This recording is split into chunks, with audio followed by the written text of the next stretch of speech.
Good day, everyone, and welcome to Arcade 92. Arcade 92 has a brand spanking new toy on the arcade floor, which we are super excited about. So this is 007 by Stern Pinball.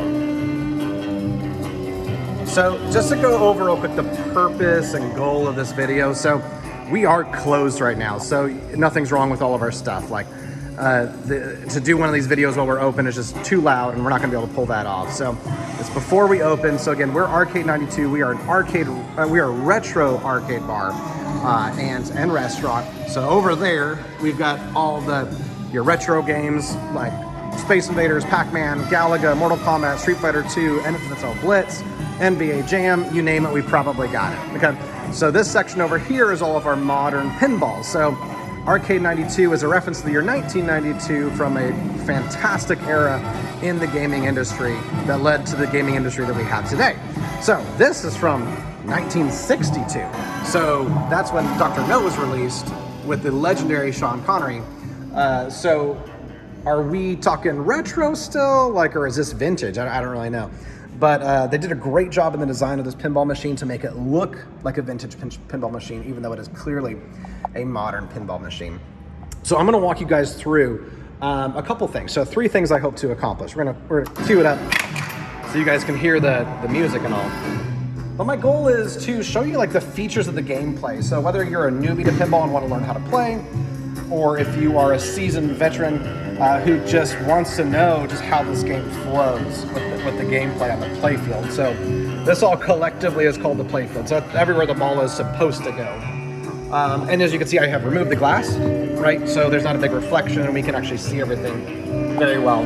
The second thing I'm gonna do in this video is if you are interested in purchasing this pinball machine for yourself, we don't sell them, but if you want to buy it for yourself, we do what we call the first 100 balls, right? The first 100 plays, I should say. So we have run 100 games through this, and we just, in other instances, we've already had issues, right?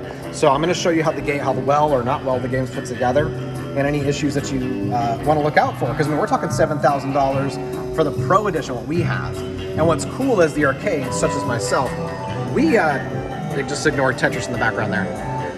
We get these games before anyone else. So it's a great opportunity to come play the game, see if it's something that you're interested in getting yourself.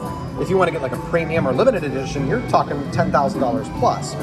So if you want to wisely spend your $10,000, you can come play the Pro Edition before anyone else has it. And then we'll go over kind of the artwork and the design and go from there. So, all right, so let's jump right in. Let's make this at least somewhat fun.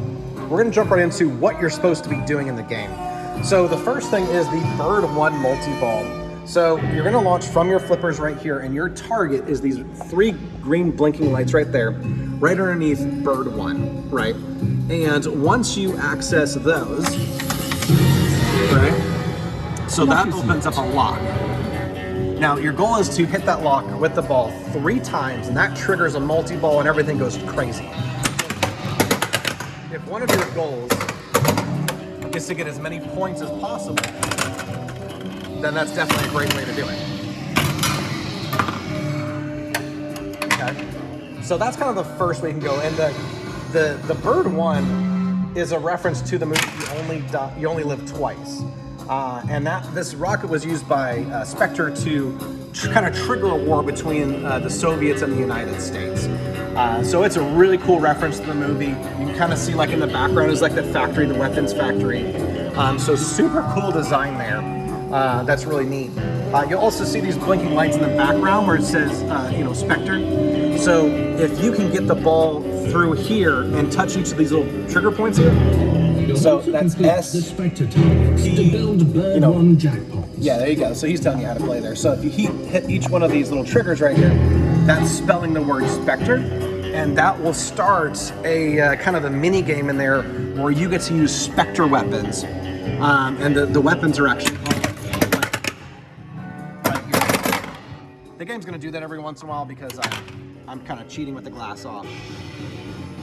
So whenever you get through these weapons, you've got the tarantula, you've got the shoe with a knife in it, the hat that the guy throws there, the killer sharks that don't have lasers on their heads, right? The actual Bird 1 rocket, and then this little like Spectre like underwater craft as well. So I'm trying to get it without the glare on there. So anyways, that unlocks that. So that's a really, really cool feature of the game. That's really exciting. So, but anyways, that's multi-ball 1. Let's talk about a second way to get multi-ball so you can just rack up a whole mess of points. So, so you need the ball. I'm actually going to launch a ball to do this one because it's a little hard to describe. Okay, so when you hit your ball, you're actually aiming for this target right here, and the ball will actually fall into that. And when it does that, it activates this jetpack mode over here. So you can see the jetpack. Now, one really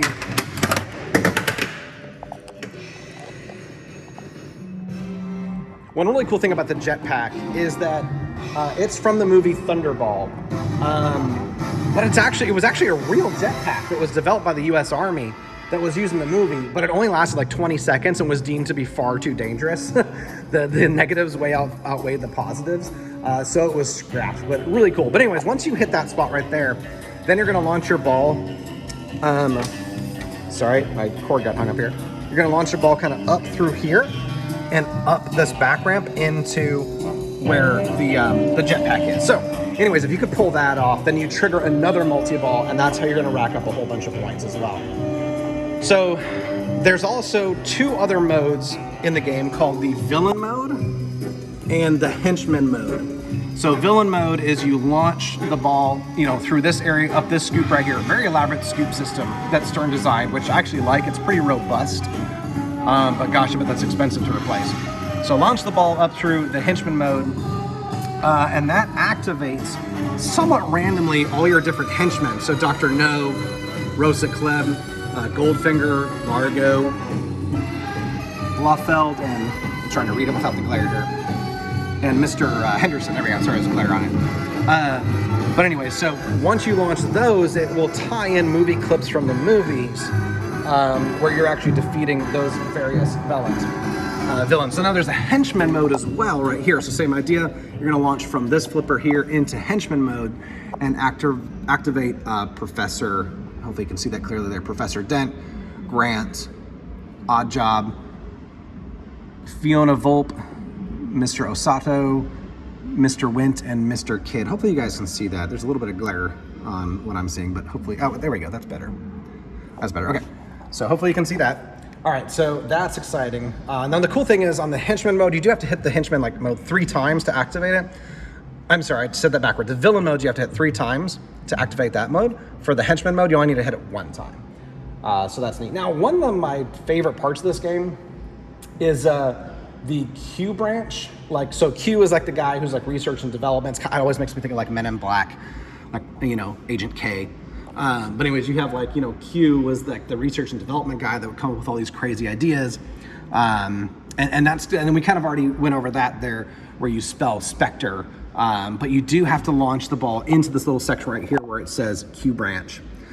So this is not necessarily a way to rack up a whole mess of points. This is more how you actually progress the game. So multi-ball, like we talked about at the very beginning, that's gonna rack you up points. Hitting villain mode, hitting henchman mode, that's gonna progress you through the game. Hitting the Q branch will progress you through the game. And as you complete those levels, and in many pinball machines, once you activate that, it literally just lights up a green light or a blue light, and you just literally hit the shining arrows. So it's pretty straightforward on what you're supposed to be doing. But as you complete and get to watch parts of the movie, or the various movies, you complete these missions. So Dr. No, obviously, From Russia with Love, Goldfinger, Thunderball, and You Only Live Twice, and Diamonds Are Forever. So when you complete all those, if you can get them all done, which would be amazing if you could do that in 3 balls, you complete Her Majesty's Secret Service, which is kind of the ultimate goal of the game. So for the most part, as you activate those villain modes or henchman modes, again, just as you see the game kind of changing colors right now because it's off, the arrows point where you're supposed to be shooting the ball. Okay, so Tetris is yelling again, so just ignore that. Okay, so going through, if you do activate this Q branch mode, so it fires up a ball through the Aston Martin right here, which is super cool, comes right at the top right there. But you're actually activating, again, more scenes from the movie, you have like the Q ring, like the casino scene, and like the diamonds are forever. You have the helicopter from You Only Live Twice. And another thing too, like this was a real helicopter developed by the Royal Air Force, but it didn't really take off, literally and figuratively. You got your underwater jet, the missiles and guns for the Aston Martin are right here. And then this thing's really cool, the suitcase from the AR-7, like Sniper Russell in the movie From Russia with Love. And then of course the Geiger counter is there trying to track down radioactivity. Another cool part of the game too is the Bond women. So you can kind of see them here. Hopefully the glare is not too bad. Right, you can go through all those. And as those light up, you gotta fire the ball. It's a little bit of a tricky shot to make right through here, but you're using this flipper to do it. Because basically every time you hit it here, it almost always activates a henchman mode.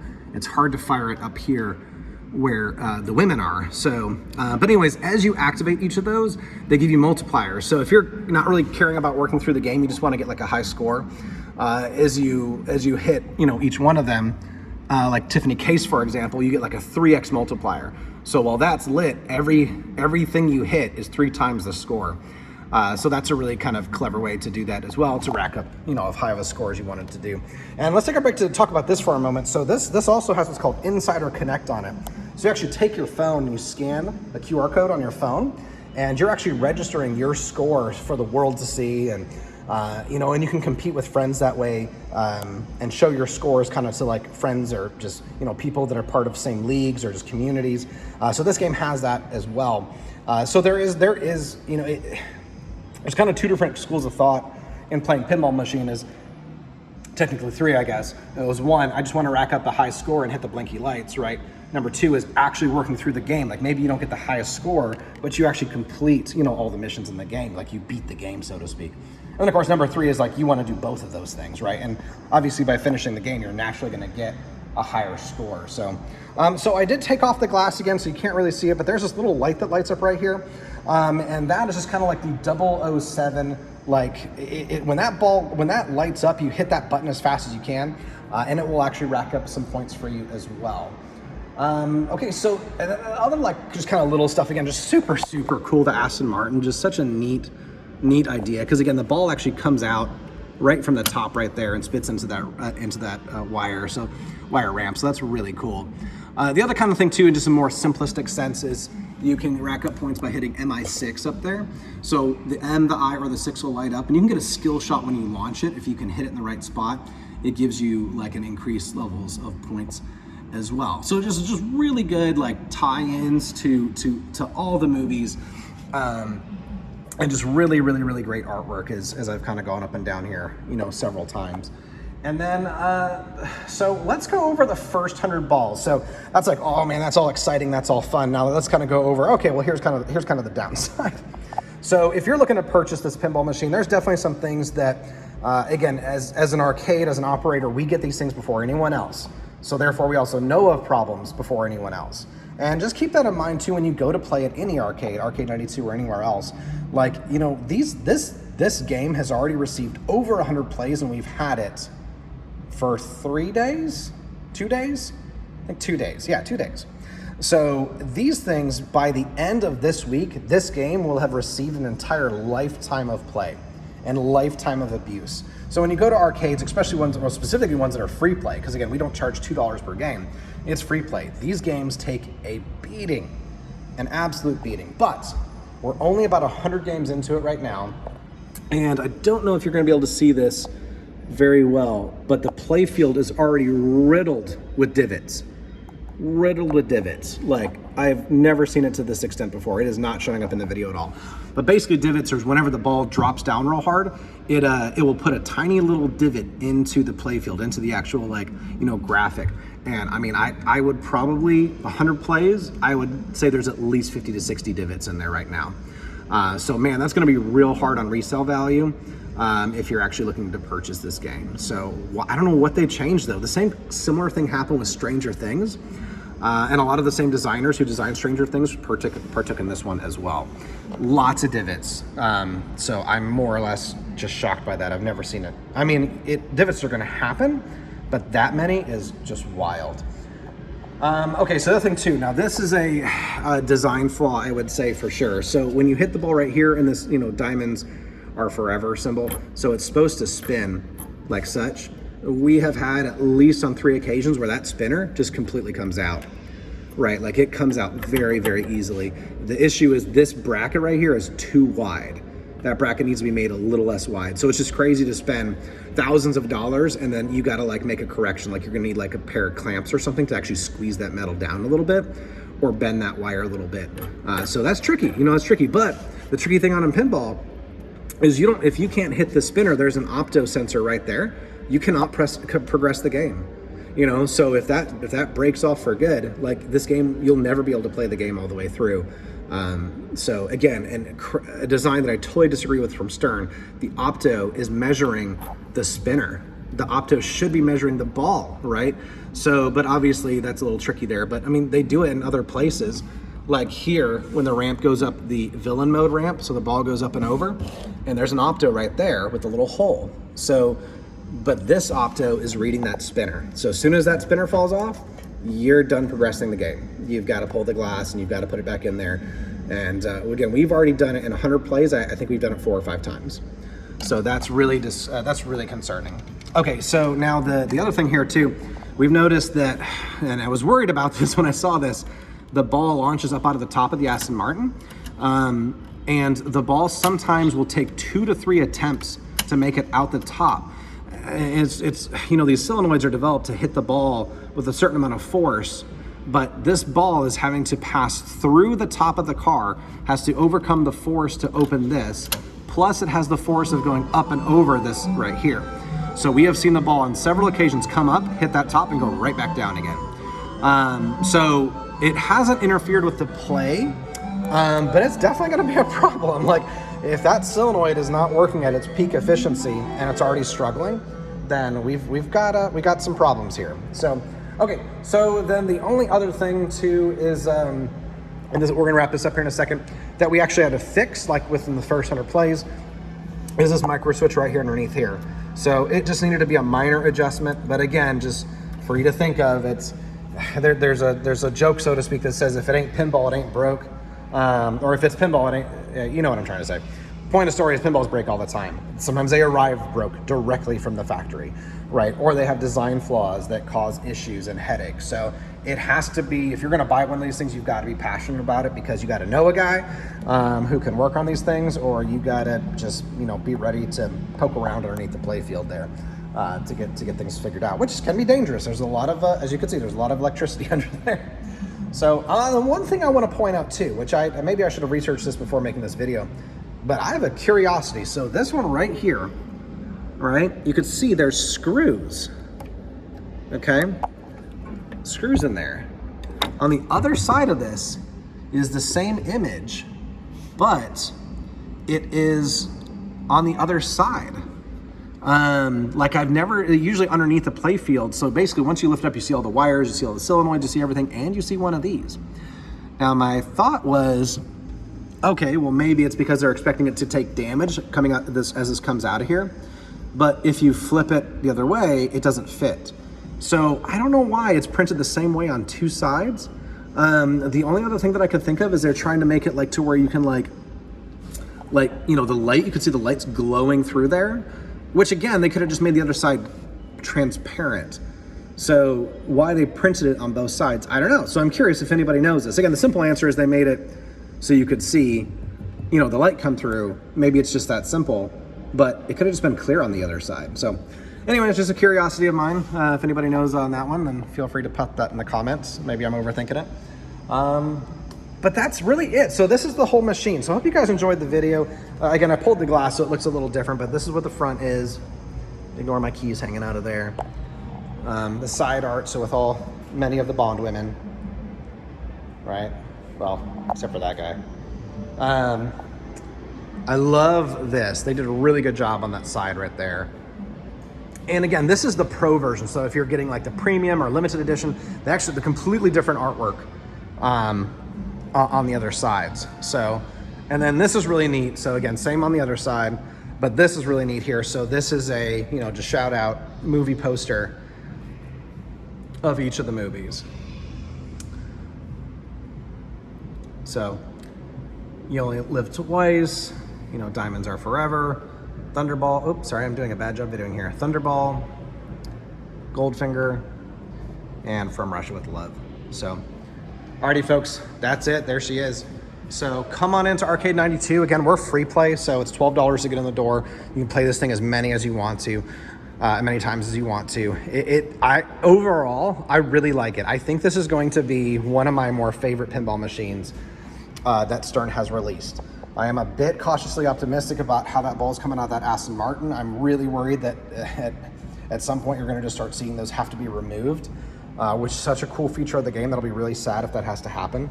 I'm concerned about the divoting, but you know, it is what it is. I'm more or less concerned to see that level of divoting with just 100 plays into it. But everything, and again, this spinner, again, that's a minor fix. It just doesn't feel right to have to immediately start bending metal to make your multi-$1,000 thing you just purchased work properly. So, but again, we're the first guys, and we give some feedback to Stern and say, hey, here's what we like, here's what we dislike, here's some issues we're already seeing. And then usually Stern's on the ball to fix those things before they start rolling out premium and limited editions, so that they can stop and fix those errors before it goes out to the general public. So, alrighty guys, hope you enjoyed that video. It wasn't too boring for you. But come on down to Arcade 92. It's time to play again.